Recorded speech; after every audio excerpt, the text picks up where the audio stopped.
Hey, this is Tony Soprano, and you're listening to Jersey Boyz Podcast with your hosts, Dave Sturchio and the Ernst Boys.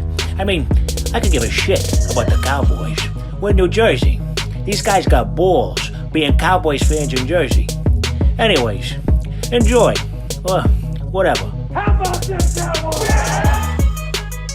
What's going on, Cowboys Nation? Welcome to another episode of the Jersey Boyz Podcast right here on Chop Sports Media's YouTube channel, along with the My Fandom YouTube channel. Your host, of course, Dave Sturchio, alongside nationally known comedian. Oops. It's next to the Grinch. The Grinch is back. It is locally known comedian Keith Ernst. Keith, what you doing? You got something going on with your hair there, bro? You okay? I don't know, bro. I'm trying to... Little cowlick going on there?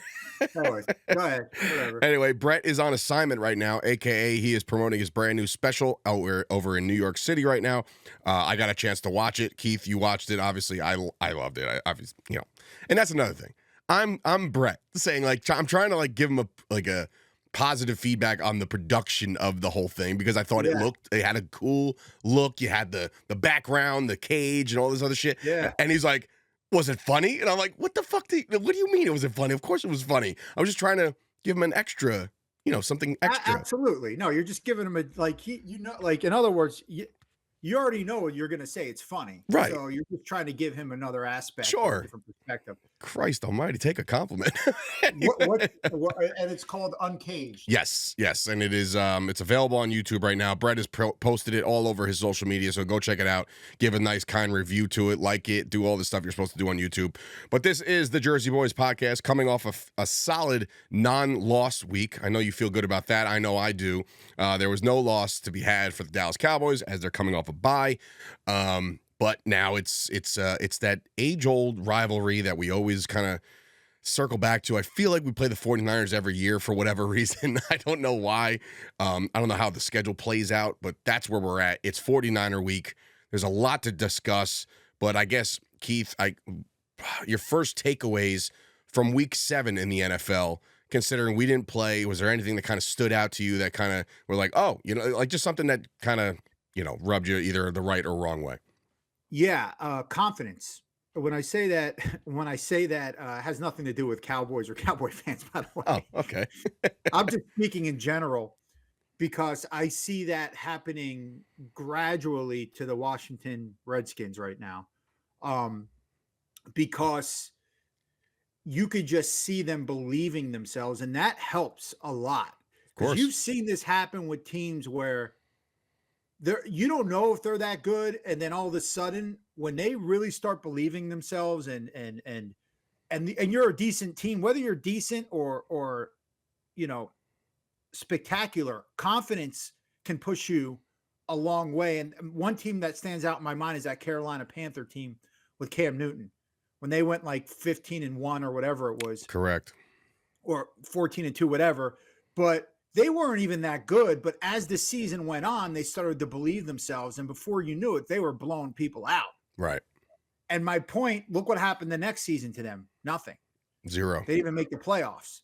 So I think that all started with the Cam Newton not going for a fumble during the Super Bowl. Yeah, the Super Bowl. Yeah. Bitch made, bro. But my whole thing is that's what I notice that's happening with Washington right now. And I'm just concentrating on our division. Not only do they have a solid ball club, and they have an awesome young quarterback who got injured, by the way, but I don't think it's that big of a deal. They're calling it week to week, so we'll see. Yeah, but I see their confidence level raising. Like, they really believe in themselves, and that helps a lot in this game. So that's my takeaway. Oh, and the Giants, I don't know what the fuck is wrong with them. They're awful. They're an awful franchise. And you know what? It's so weird, because going into that game, I'm talking about the Giants and Eagles, I was like, you know what? The Giants have played well to a certain degree, right? Either defensively or whatever. And I was like, you know what? Maybe they can handle Philly, because Philly's been struggling a little bit with Cleveland, and they haven't blown the doors off of anybody really. So I'm just like, you know what? Maybe the Giants can get this one. And Saquon Barkley had better and more important things to do, and that was completely shred that defense. I know, but let's give a little respect to the Giants defense, only because watching that game, they shut down the Eagles the first half pretty much, but you just can't keep putting an offense out on the field. Right. I'm sorry, a defense out on the field, which happened to the Giants, where I mean, they couldn't move the ball at all, the Giants, at all. So a good defensive performance they started out with ended up to be terrible because they were just tired, and they're injured too. Yeah. The Giants defense. They're banged up. So, I mean, they got to go with someone else, man, besides Daniel Jones is rattled or whatever it is. I mean, you heard Neighbors come out, and I did watch a couple plays where I was like, oh, wow. There are people, he needs to release the ball. So Neighbors came out already and kind of said like, hey, listen, I'm open on every play. Right. And I'm like, oh, okay, let's check the tape. And people have checked the tape. And they're like, oh, shit, he is actually kind of open. So then they did make a change with about 10 minutes to go in the fourth quarter. Game was in hand already, right? And they went to Drew Lock. And the Drew Lock experience for 10 minutes was just as bad.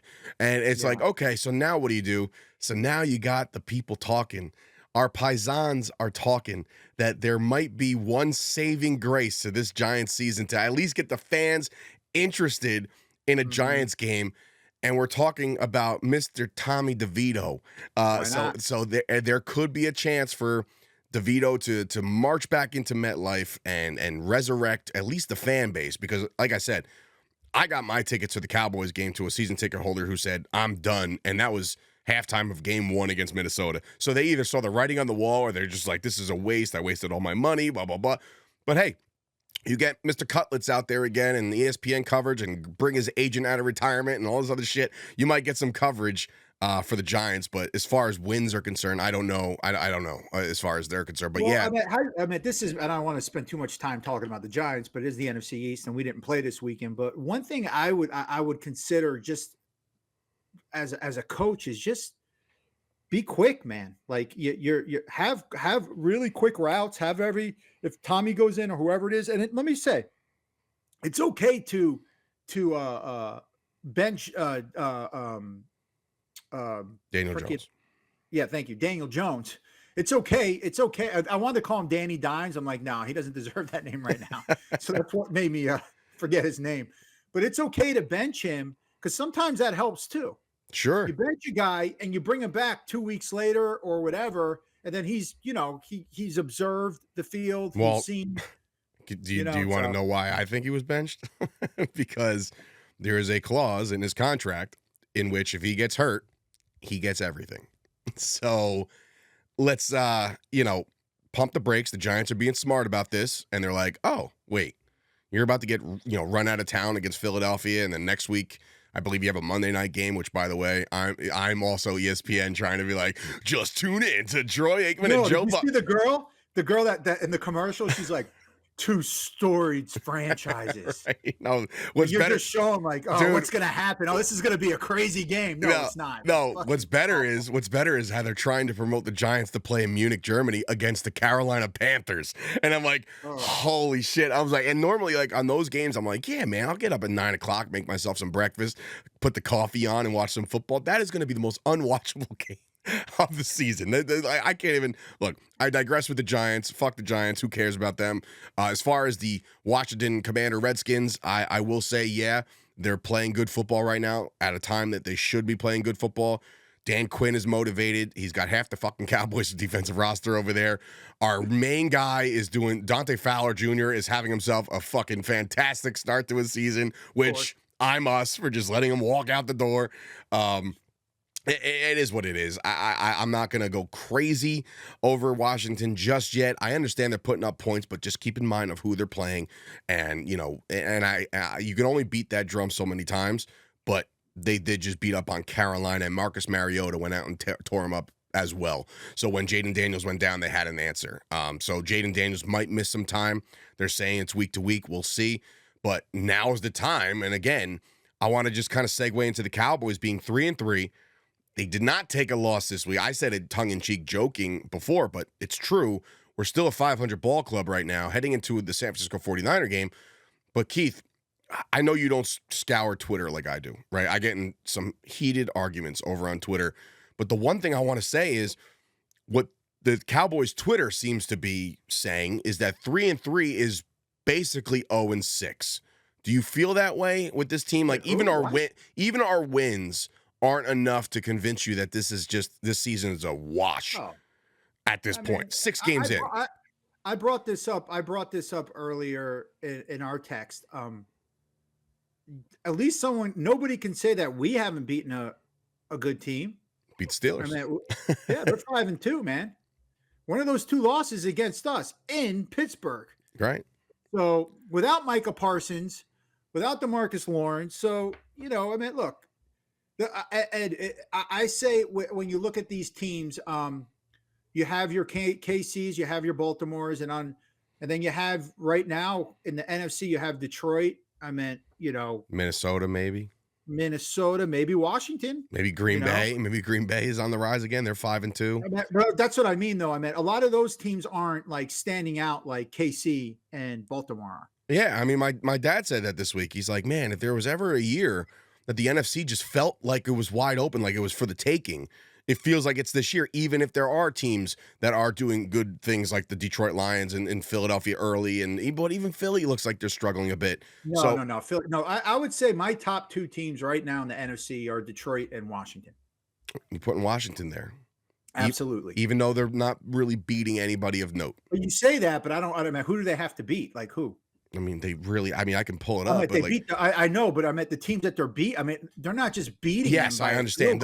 By method of beating them up. Yeah, they're also kicking the shit out of these teams. And I meant, and that's what I used to say about the Cowboys in their 12-5 runs for the last couple of years. And they're like, it was just this team. And I'm like, yeah, well, you know what? Good teams beat up on bad teams. That's what good teams do. So maybe you have a point there. But their most impressive win was probably a game that they could have won in Baltimore. I mean, I'm just praising Baltimore. I mean, they went head-to-head, toe-to-toe with possibly the best AFC team. And when they play NFC teams of recent, you got to remember when they started out, they had a rookie quarterback. But as they're moving on, I mean, they pounded Cincinnati, they pounded Arizona, they pounded, they're just pounding teams. They're not just winning by a field goal. I mean, and look, you say, Arizona's not good. San Diego was 5-2 until they beat them last night. I mean, who knows? But all I'm saying though, my 2 top teams are obviously Washington and Detroit. Yeah, I mean, they're scoring at an alarming rate. Everybody's going, Detroit's facing a 2-game suspension for Jameson Williams because of PEDs. I think they could weather that storm. You know what I mean? Like, he's not their number 1. He's like their number 3. And they still have their 2-headed monster, and Goff is playing sound football. So, yeah, man, right now, 7-8 games in, you're looking at the midway point of the season. Look, as much as I want to downplay Washington, yeah, they are one of the top teams in the NFC. So, one of the teams that are not in the top of the NFC are the Dallas Cowboys opponents coming up this week. And that is the San Francisco 49ers. Now, we've had our fair share of recency where we wanted to tear our hair out, a couple playoff games, couple regular season games. We're getting boat raced and thrown out and just the shit kicked out of us in multiple ways, ending seasons. It's been not good since, I don't know, when's the last time we beat San Fran? 2016? Zeke's rookie year? No. We beat him at home. I want to say it may have been 2020. No. One of those years, we beat the shit out of him. 2020, the COVID year? We beat Nick Mullins was the quarterback. I remember the game, and it was at home. Okay, I remember the game was at home because I don't have anything in my hand. I was about to go to that game before COVID hit. I had airlines booked and everything. That was the game I was going to go to. It was the San Francisco game. So yeah, I guess maybe 2020 is such a blur to me in so many ways. So for me to be like, oh yeah, we beat that whole like from 2020 to 2021, 22 is like it's all combined for me. Yeah. That's why if you ever hear me, I'm like, I think it was 2020 or 2021 or 20. Yeah, right. Who else stacks 3 years together just to try to figure out what the fuck happened? But yeah, all right. So maybe you're right. So maybe we took one of the COVID years, but our last convincing win. We have a history of really cool wins against San Fran. Obviously, if you're a historian, the NFC Championship games and the we even lost a couple, but like of recent note, 2016 Zeke and Dak's rookie year, they did wonders. Our main guy, our 4th Jersey boy, Jesse Holley's big game was against the 49ers with Tony Romo. So we have a lot of memories with the 49ers. And I don't mean to be a gripe or how I am on here. A Grinch? It was 2017, not 2000. It wasn't their rookie year. It was the second year. You sure? When positive, because that's the year Zeke was getting suspended here and there. You want to make a bet? I mean, I'm very. You see, I'm not looking anything up. I'm just telling you. It was 2017. We didn't beat San Fran in San Fran with That's- Dak and Zeke in the rookie we year. did. In 2017, that's the game that Jeff Heath kicked the field goal. Son of a. Yeah. Damn, that was 2017? Yeah. All right. I'm not even going to contest it. It's like I was gonna, but you're a fucking almanac and you're dome. Right. So, but let's go back. Let's go back to what you're saying and about the Cowboys, of course. Before we get on to that, though, as you see, I've been refraining to talk about them. Who wants to talk about the Cowboys on a Jersey Boyz podcast? Not us. I just want to bring up one player in the NFL that I think is the most impressive player. And no one's really, they are talking about him, but they're not talking about him, like they should. And I'm so impressed with this guy because anybody out there, anyone a fan of a Rocky movie or, anyone that, you're told you can't do things or you're not good enough for this or people don't believe in you and you got to love Jared Goff right now. I mean, you have got to love that guy. I mean, this dude was told to get and I'm in LA. They chased him out of town. Mm-hmm. They were so happy when he was gone here. He was thrown in Detroit. And when the drafts are coming up, everyone's like, oh, what quarterback is Detroit going to take? Like, and out of nowhere, this guy, I watched that Minnesota game. Holy shit. He's got some skills, man. Fire. The accuracy, he's in the right system. He shut every negative voice imaginable that was coming into this kid's head. He shut them out. And look what he's doing.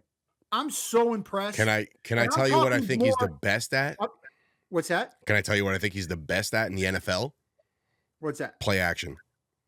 Yeah. Watch his play action. It's that's how you write it up. That's how you do it. That's how you deliver a play action pass. You hide it just long enough. You don't expose the running backs. You got your receivers running the right routes, and it's perfection. It's chef's kiss. You know what I mean? Like it is very good. Yeah, and his accuracy level is out of control right now. I know. But like I'm saying though, what I'm impressed with, it's physical obviously, but it's mentally. It's mental. And what he's been through as a pro player, you're talking Blake Bortles treatment. And this guy lost in the Super Bowl in LA. Yeah, I know. This is crazy. He's been to a Super Bowl already. All these quarterbacks, look at Blake Bortles, went to the AFC Championship. You have all these, and I could bring up other quarterbacks where they're chased out of town. You suck. You're not going to do anything. They could have just been in a bad system, or a system that doesn't fit them, like Goff. You know what I mean? Like but he fought all that. He fought it, and look at him now. He's up for MVP. Yeah, he's up for MVP. So and the Lions don't seem to have any kind of hurdle in their way. I mean, yeah, they lost Hutchinson, so that hurts their pass rush and their defense. But those boys are going to score points. They're going to score some points. So who's not going to score points? The Cowboys. So, Here we are. Listen, we can't avoid it. No, listen. There's been a lot of things in the media the last couple days. Jerry had his spot today, which he didn't apologize for anything. In fact, he doesn't need to, though. In fact, he doubled down, bro. He doubled down and basically started talking shit about Mike McCarthy and how his play calls are not good and that their play designs are not good. And I was like, dude, this is the guy you hired. I don't understand. Like, you can't talk shit about the guy you hired. This is not you covering up a mistake by bashing him right now on the radio. Like, it's horrible. And then not to mention, on top of Jerry, you got our guy, Troy, who's on the bottom of your screen if you're watching this on YouTube. Troy Aikman's out there saying, you know what? They're not running routes. Like, if they're not getting the ball and they know they're not getting the ball, watch their routes. They're lazy. He called them lazy.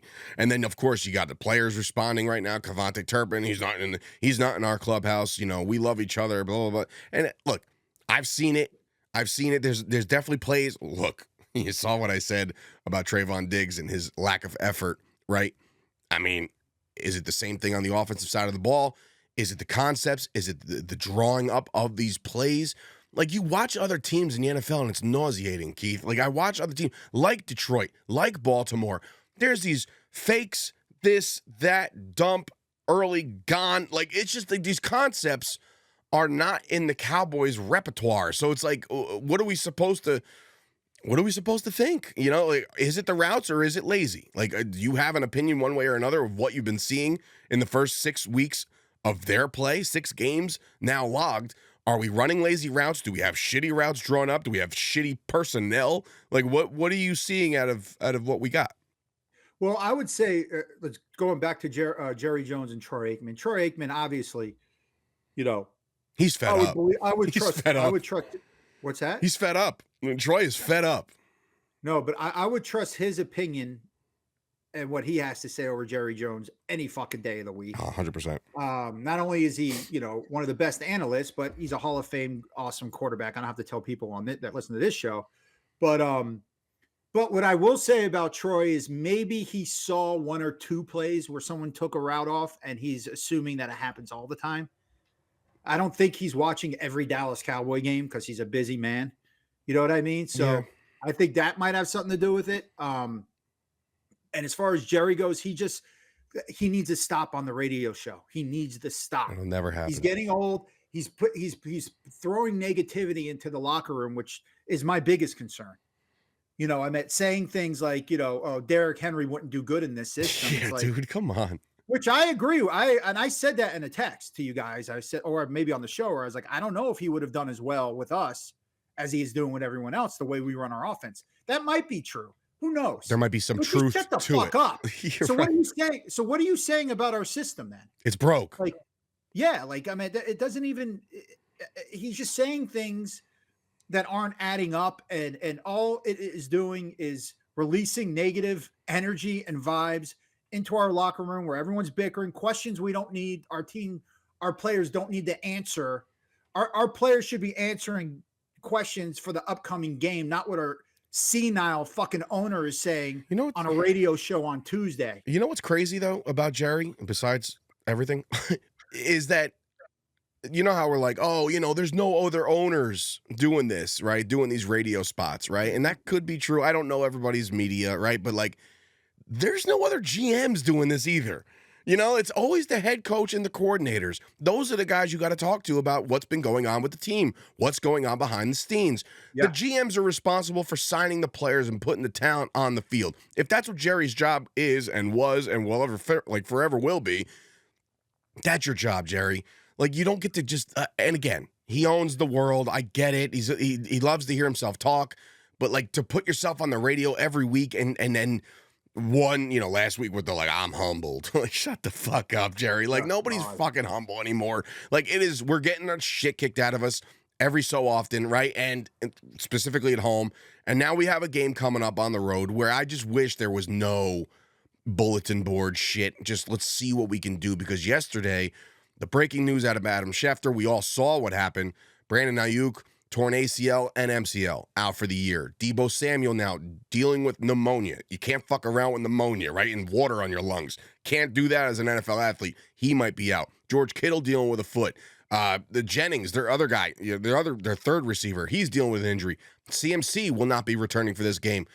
So, Keith, I understand you're a man of pride when it comes to the Cowboys and you want to see these whole like full strength versus full strength, see where we match up.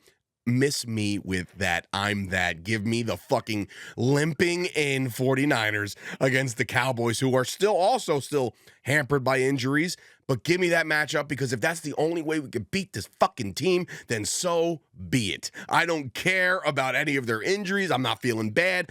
In fact, suspend Trent Williams for punching that dude in the face last week so he can miss this shit too. Give me the win against a hampered 49er team 10 times out of 10. I don't want to hear it, but Keith, here you go. You're like, nope, I want the full strength 49ers. That's not my point. I mean, I could see where you would take my out of context, what I'm trying to say.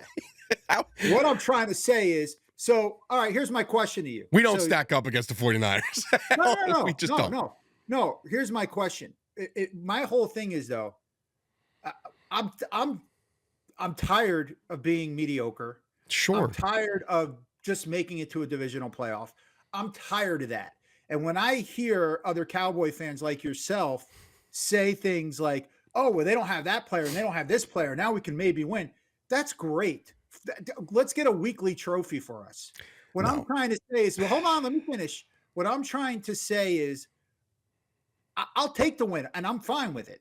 But that's not how championship teams talk. Of course not. Of course not. I'm not saying this is gonna. They're like people that know their team is good enough. They don't need 50,000 fucking breaks to get a win to say, "Ha ha, we won." Ha ha. No, that's not that. That's the point. That's the perspective I'm coming through. When I hear Cowboy fans say that, it just, and I know it just reassures me, I should say, or reminds me, not reassures me, reminds me that we are not a championship team.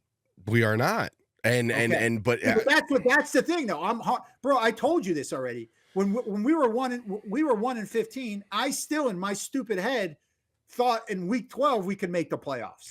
As much as I bash this fucking team, deep inside I want to see him do good. And when I hear stuff like that, it kind of like, it gets me going where it's like, shit, that's right. It's actually a good point. We're not a championship. So I'm agreeing with you, but at the same time, I'm just saying this just is more proof that we are not a championship team. Fair point, right? Fair point. I'm taking all those points and I'm like, you know what? He's right. But at the same time, has there ever, and this is almost like rhetorical, has there ever been a team to come out of a bye at 3-3 and just go on a complete savage run because they just fixed it all and something clicked? There has to have been, right? Yeah, the Baltimore Ravens were 0-2, and people are like, what is going on with this team? And then they ripped off 5 wins, and not only just 5 wins, 5 convincing wins. I'm not saying the Cowboys, this year's Cowboys, are built to go now 14-3 and never lose another game, right? But there are enough pieces on this squad to finish top 7 in the NFC. There are. Right? So, like, that's all you need to do to get into the dance. We realized what happened last year. The Green Bay Packers went on this tear, got into the playoffs, barely got into the playoffs, and beat the shit out of us. Right? So, like, I'm thinking like this. Why can't the 2024 Dallas Cowboys, who are not going to be this 12-5 number 1 or 2 seed, that we know that already based off of what we've seen and the injuries and the talent that we have on the team, but why can't the 2024 Cowboys be the 2023 Green Bay Packers and go on a little bit of a fun run towards the back end and win some games that people are just like, yeah, right, the Cowboys are going to be 2-digit underdogs here and blah, blah, blah, and then still continue to try to win those games. So that's why I'm saying if they beat a lesser than 49ers team who are just banged up all over the place, if the Cowboys went in there and they leave San Francisco 4-3 with the schedule that's ahead of them, I'm going to say, you know what? We had no business winning that game, and we only won because of the fact that we're hampered. But now this gives us a little bit of a morale boost in a team that's seen nothing but negativity for the last 3 weeks, right? Outside of the Steeler win, we have seen nothing of note for this team, for the fan base to get excited. So if they beat a 49er team, I don't give a shit who's out there playing. If they go on the road and become 4-0 on the road, then you're going to start to think, okay, you know what? Maybe there's something about home field that's just not an advantage, and maybe they got a chip on their shoulder and they can win some games on the road and things could be different.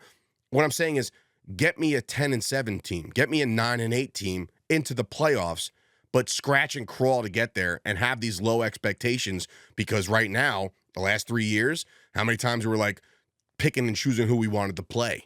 We're 12-5. We're about to be a number 2 seed. Like, who would you rather play, right? Who would you rather play? I want to be the team this year. I want the Dallas Cowboys of this year to be the team that says their opponent is looking at it like, fuck, I don't want to play Dallas. You know how good they were on the road this year? You know what I mean? Like, that's the only mentality I could take out of this because of the shit lackluster performances we've seen at home. Does that make sense? I get that. Yeah. And it's funny how you said, like, and if you go back to our shows, I never participated in those conversations where you were saying, like, who do you want to play? Who do you want? You'd bring the question up, of course, but that's another thing championship teams don't say. They don't want the easy. I mean, you're like, oh, what's the easy? This is what I'm trying to say is this is how you know your team isn't that good, is when you're looking for some kind of easy route or something to happen to get you to sneak by and then hopefully win something. Well, you know what I mean? Well, perfect example. Go ahead. No, I was going to say, but that's the thing when you're saying, like, when we're 12, where we would say, oh, well, let's be the 2 seed, then we're going to play the 9, and then this and that. Who gives a fuck? If you're a championship team, you bring whoever you want in your building or their building, and you take care of business. it's very reminiscent and very familiar with another one of my teams right now. And I know you're not a big baseball guy, but the New York Yankees, right?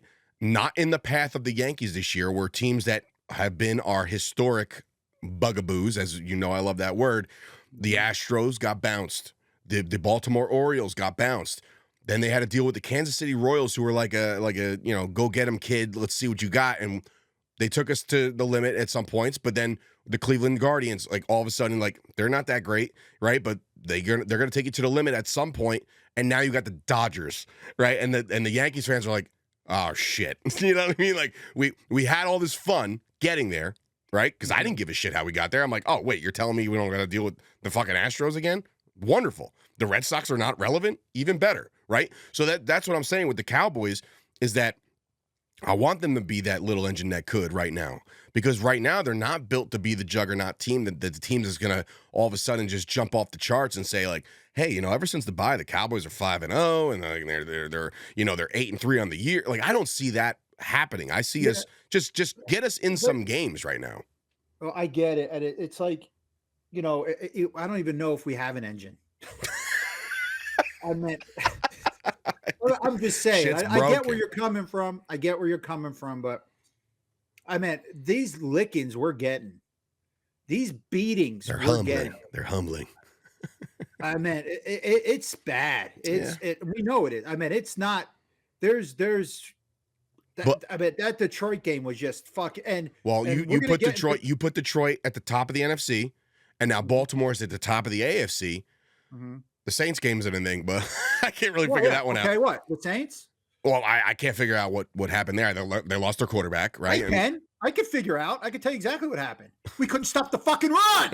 That's what happened. Right. Easy. Very true. And you had Gavone Clark out there. Fucking Gavone Clark, who has awesome speed, can read a defense, but can't kill people. All right? We need a killer. That's what's happening.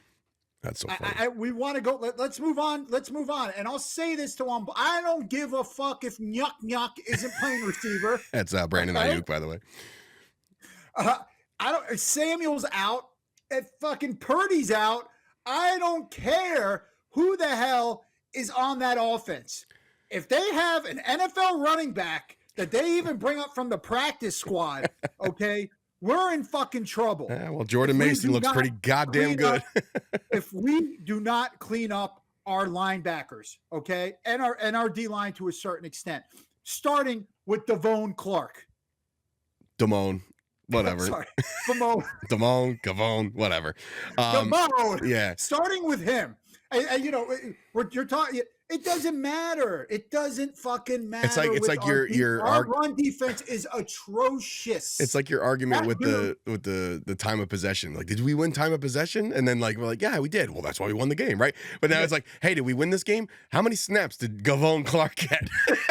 That's what we're concerned about right now is his snap count, because get him off the goddamn field. It's not going to work. And I'll tell you right now, and to your point, our DBs, they got to come up and fucking hit too. Yeah.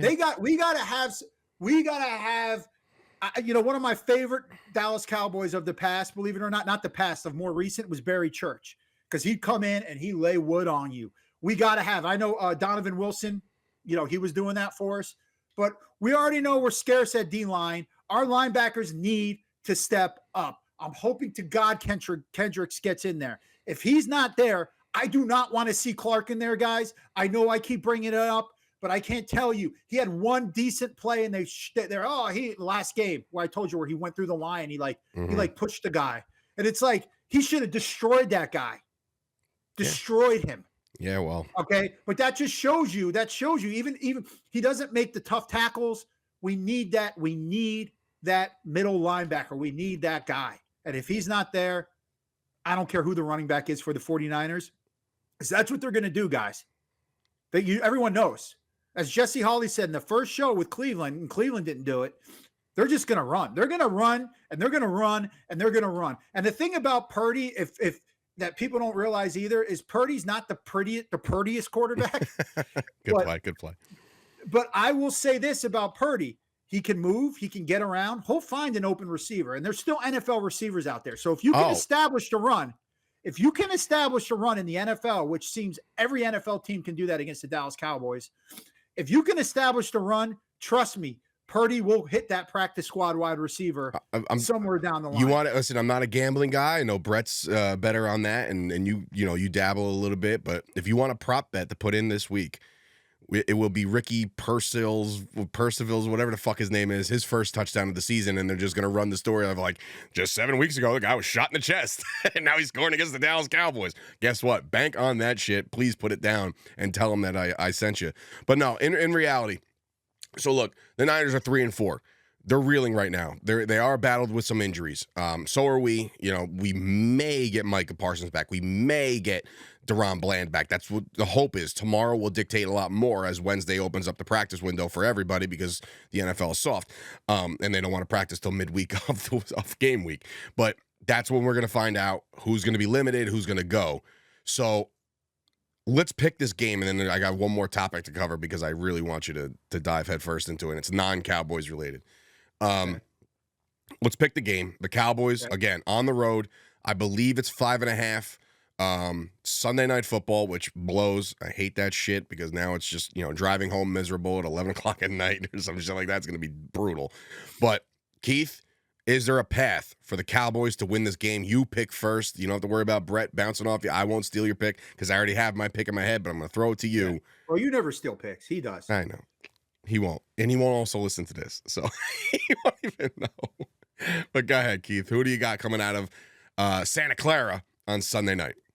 You know what I want to do one time is to him, because I know he does, because I'll bring up a player he hasn't heard of that has been playing well. And then out of nowhere, he'll agree and be like, yeah, that he's killing it. Did you see? I know exactly what you're going to say, but go ahead. I want to make up a name. Yes. And just see if he rolls with it. Dude, do you know Fox did that to Gronk, right? Did you see that video? No. Oh, my God, dude. It is so good. The Fox crew, all the guys, Terry Bradshaw, Jimmy, Howie, they're all in on it. And Gronk is sitting there. And then what's this guy? Who's the bald guy? Jay Glazer. He comes out and he's like, I forget the guy's name off the top of my head. I'm just going to call him Bill Smith. He goes, well, listen, the Cowboys have to use their returning tight end, Bill Smith, today. And he's going to, he's back from injury. Yeah. And Terry Bradshaw's like, yeah, he lost. He's only got 8 fingers, but, it's fine. Right? And Gronk, and they had the camera on Gronk, and Gronk's like, yeah. And he goes, but listen, make no mistake about it. They still got Jake Ferguson, so I understand they might have to split some reps. He went with it the entire time. Well, that's actually pretty smart, though. It's really funny. And then they went and they're like, hey, man, we're joking. And he's like, thank God, man, because I didn't know who the hell you were talking about. So dude, the video's great. I'll send it to you after. It's amazing. So, but yeah, so Bill Smith with 8 fingers is not playing in this game. So we don't know right now on Tuesday as we record who's going to be in, and who's going to be out. So go based off of what you know right now on Tuesday. All right. Once again, Damone Clark is a key public enemy number 1 attribute to me not picking the Cowboys. But we've been talking about the defense, because the 49ers have a depleted offense. Our other concern is our offense. And the reason I bring that up, I don't care who's playing. If we're giving the 49ers 3 and outs every drive, if Dak Prescott continues to play like he did last game, but not even last game, let's go to the last 3 times we've played the 49ers. Mm-hmm. All right, let's go there. Last year's Sunday night game. The year before that's divisional playoff game. The year before that's wild card game. Let's talk about that and how Dak played against this defense. Yeah. Okay. Those have been some of his worst, I would say, next to this Detroit game, that I would say in his top 5 worst games he's had in the last few years, 3 of those are in San Francisco. That's fair. One is Detroit. And I'd say the other one actually was the last game of the year against Washington when Sam Howell had his first start. I don't know if you remember. Yeah, we lost to them like 19-6 or something. Yeah, we couldn't score. We couldn't score, and our defense was stopping them. but Dak kept giving the ball back and he had turnovers. It was just disgusting. So that Dak Prescott scares me. Okay. And for some reason, I see him coming out in this game again. I don't see a turnaround with him. I don't think it might not be as bad, but I just see the 49ers winning this game. I see our offense not playing like they did against Pittsburgh or against the Giants. I don't see them moving the ball like they have, even against the Saints and even against the Ravens. I just don't see us moving the ball because the 49ers still have a stout defense. They still have probably the best linebacker in the NFL. Fred Warner. They got they got an awesome defensive line. We haven't really established a run. Our running backs aren't hitting holes. So it kind of lays on Dak Prescott's back, and I have to see it first. I have to. Of course. And the 49ers, the last 3 games, have shut him down. They have something on him. I don't know what it is, but what their game plan is, I should say. I don't mean like pictures or something like that. They have something that they know. It's the kryptonite. They are the kryptonite right now. And I know Dak beat him his rookie year in San Francisco. And in 2007 and in 2017 and in 2020. Well, he wasn't there for that. So, yeah. But I'm just saying, ever since that last win, he has been awful. He is the reason, everybody, we lost that wild card game. He is the reason we lost that divisional playoff game. I wouldn't say he was the reason we lost that Sunday night game. He played bad, but defense was awful too. So, the other games I bring up, the playoff games, the defense played well enough to win. He didn't. But that's how I say the 49ers can win. I'm going to say something like 16-9 or 7. Oof, all right. 16-9. Yeah. So we get in the end zone, maybe. I think I'm frozen here for a second. I mean, you probably can still hear me, but I'm probably getting a phone call of some variation because that's the way the cookie crumbles.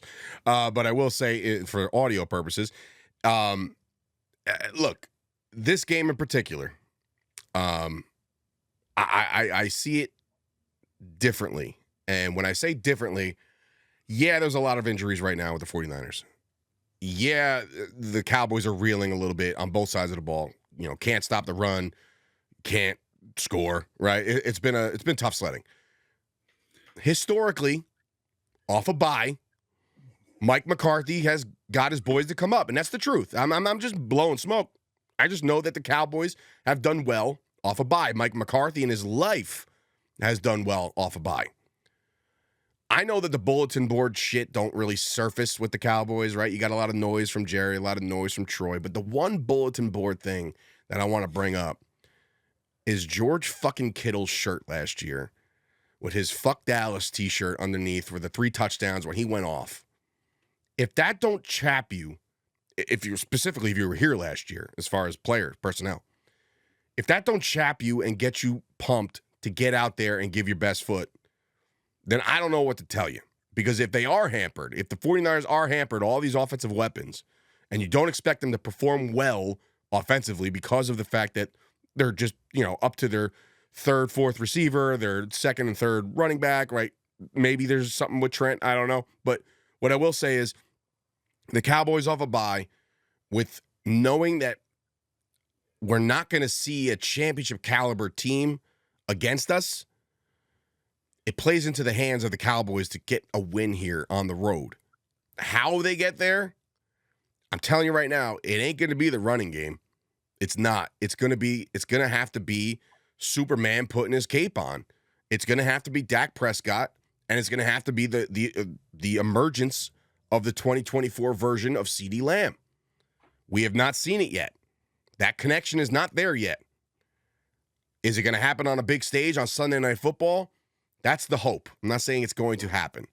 But for argument's sake, I will say the Dallas Cowboys get out of San Francisco with a 17-13 win. Somehow, some way. And like I said, I also want to hold the Cowboys fans responsible here. Take this win, if it does happen, and if it does happen the way I say it's going to happen, meaning it's going to look very reminiscent to the Steelers and the Giants win, where it's not going to look pretty, but we're going to get it. Don't fluff your fucking chest out. Don't come out there say we them boys. Don't come out there and say that we're going to win the fucking division. Just take this win and stack them up. Go forward and stack up some wins that people are not picking you. They're not. The world is not going to pick you. There won't be one member of the Sunday Night Football crew, and I'm talking about bitch-made Chris Sims and Jason Garrett and all these guys. Nobody's going to pick you guys. This is the chance for you to say, okay, you know what? That's fine. We're going to go out there and win a football game. It ain't going to be pretty. It's going to be hard fought. And the Cowboys get out of here, and we're 4-3, and we're talking about a different situation next week. Because if not, there is an opposite side of this coin. If a battle-ridden, wounded 49ers team run the rock the way every other team is running it on us, and they blow us out just based off that, there will be a first time in a very long time coaching change in the middle of the season. And I think McCarthy does not get back from this one. I don't. I truly don't. I don't give a shit. He said he wasn't going to fire Wade Phillips either. He said that. Jerry Jones went on record. I'm not going to make any rash decisions in the middle of the season. And then all of a sudden we get the shit kicked out of us. And it's like, you know what? Fuck this. We're done. Right? So I don't think if we get if we lose 17-14 or some shit, last second field goal, it sucks. It'll burn. We'll be 3-4, but I think, he'll be back. If we lose 35-6 against a team that just has no business scoring 35 points with the personnel they're trotting out there, then how do you survive that? I don't know if you can, and I don't know if you should. That's malpractice. All right. That's just me. So here I go. Here's my rebuttal to everything you just said, okay? Mm-hmm. It's a lot, sorry. Oh, it's fine. It's fine. But I'm you picking the Cowboys. Listen, man. I'm you picking the Cowboys. Hold on. Do it. Hold on. Based on a Fuck Dallas t-shirt, number one. You picked the Cowboys over a Fuck Dallas t-shirt and Damn right. Mike McCarthy coming after a bye week. Yes. Like that's okay, fine. All I got right now. I'll kindly give you the McCarthy thing. Maybe I don't think that. I think it has to do with schedule and who they're playing. I don't think any coach is that good. Like McCarthy. Well, they're having a lot more. They're having a lot more team But meetings now instead of individual meetings. So if that makes any fucking sense. But going to the Fuck Dallas shirt, do you really think these players give two fucking shits about what Kittle wore? They're not fans, brother. They're not fans. The hope is. But there is no hope. They give two shits. Look what Trayvon. Look at all they care about. Most of them are themselves. I'm not saying they don't care about their, who they're playing for, but I get why they just care about themselves nowadays. They don't care what Kittle did. They're not going to say, hey, do you remember? Let's go win this for the Dallas Cowboy fans. They give two fucking shits. And the reason they do give two shits is because they could be traded tomorrow. Very true. They could be gone tomorrow. They know that. So maybe, and a lot of times it's not the old days of the 70s and 80s where you could get attached to a team because you're staying there. A lot of these kids, they don't know if they're going to be there tomorrow. So they're not attached as you would think like we are as fans. Fair. So that has nothing to do with anything. I mean, the Kittle thing I like it though, because you're speaking from a fan's perspective. That's but all these I am. players get two fucking shits, my friend. That's all I am as a fan. They don't care. And all right, can we all right, you know what? Hold on. Can we redo all of this? And I think the Cowboys are going to get fucking rocked on Sunday Night Football because fuck fine. Dallas because George Kittle. Here's my thing. If you're going to give her, if I'm going to say, all right, here's my way if they're going to win. Okay, ready? Mm-hmm. This is me saying they're going to win. Okay. I'm not bringing up a t-shirt. I'm not bringing up McCarthy's bye. What I'll say is, look, 49ers got a lot of injuries. I would say definitely on offense. They do have a backup running back who hasn't been playing that great. He started out great.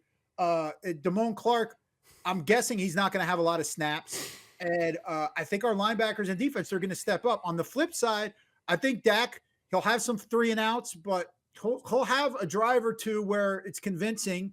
And I think in the end, our defense has a turnover or something that wins us the game. So I say, that's the path. I would say 13-10. Okay. So you Cowboys. have you picked That's the winning one. I was but gonna say one? the realistic one. You picked them to lose. Fine. The realistic one for me, I'm picking them to win. But to cater to the entire audience, Keith has a 13-10 win in the event they can win. I also have them getting boat raced out of San Francisco to lose. So one more thing before we get out of here. What was my loss? That I said. Do you remember the score? In the 16-9? No, you gave him a touchdown. You gave him 7. 16-9. We'll go with 6. I said 7 or 9. So whatever. Doesn't matter. Well, good. You got us into the end zone once. That's great. So before I get out of here, I got to ask your opinion on it because I know you saw it in the Chop Sports Facebook group, and I spoke about it on my show, my Fandom Cast. Patrick Mahomes. The rules of the quarterbacks. I have to get your opinion on this because you're a former player who used to go after quarterbacks from time to time, right? So what I saw and what people were trying to correct me and saying that the guys were blocked a certain way and he made a jump cut and blah, blah, blah. Dude, from what I saw, any quarterback running towards the sidelines, you are now taught to stop on the dime and just at least shove them a little bit or guide them out of bounds so you can avoid a 15-yard penalty. But I got people saying, no.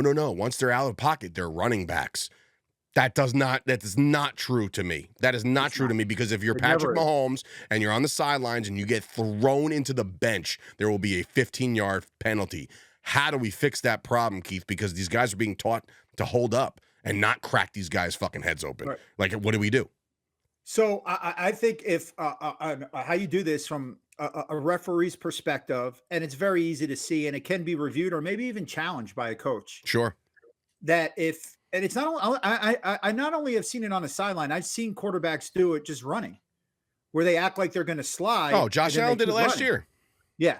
So I meant if that happens, they could get the yard. If the ref doesn't throw the flag and say, oh, he gave himself up, he stopped. When all right, let's go back to the Dez catch, a football move. You got to make a football move. Well, guess what? When you slow down and you act like you're going to give yourself up, that's not a football move. So if it's not a football move you're making, the ball should be dead right there. That should be the rule in the NFL starting next season. Can't argue that. It drives me crazy. Mahomes does it. Josh Allen does it. Mahomes. That's what I like about Lamar Jackson, by the way. He's just taking it on the chin. He's probably my favorite player to watch right now in the NFL. And it's not only he's the closest thing to me as Randall Cunningham was. Sure. Randall Cunningham to me is the greatest running and throwing quarterback. Everyone's Mike Vick. Mike Vick couldn't throw shit. He could throw the ball far. His accuracy was awful though. Randall Cunningham was awesome. Lamar Jackson, dude, this guy, and what I love about him over Mahomes is you never see him whining. You know how Mahomes always has that whiny face where he's going to the refs and he's he was running over to the sidelines pissed off last week. And my brother was like, why is he walking like that? And I was like, because he's a bitch, bro. Lamar Jackson plays football and he plays it right. You don't see him bitching at the refs. You don't see him doing anything, man. He's an old school badass that is the best player in the NFL right now. Lamar Jackson. Sure is. Can't argue that. Now, Patrick Mahomes as a quarterback, he might be the best quarterback, whatever, but when I say player, I mean all around.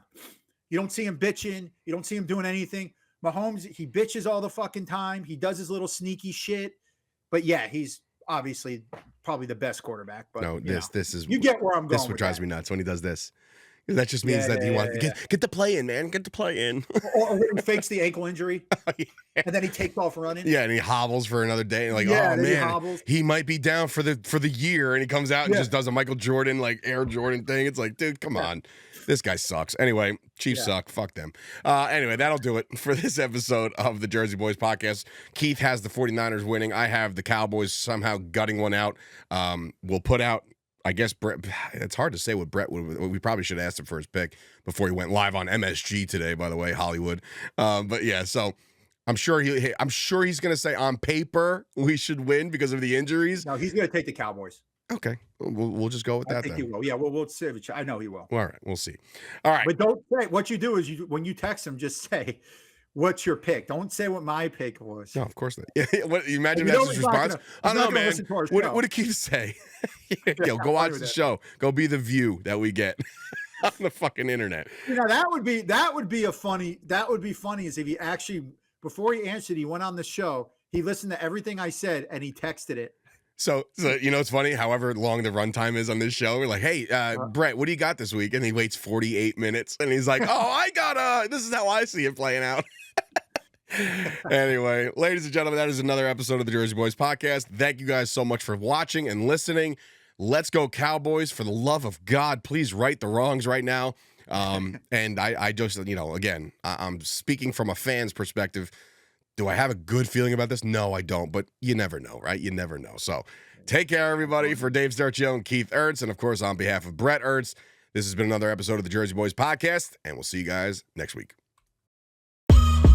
Hey, this is Tony Soprano, and you're listening to Jersey Boyz Podcast with your hosts, Dave Sturchio and the Ernst Boys.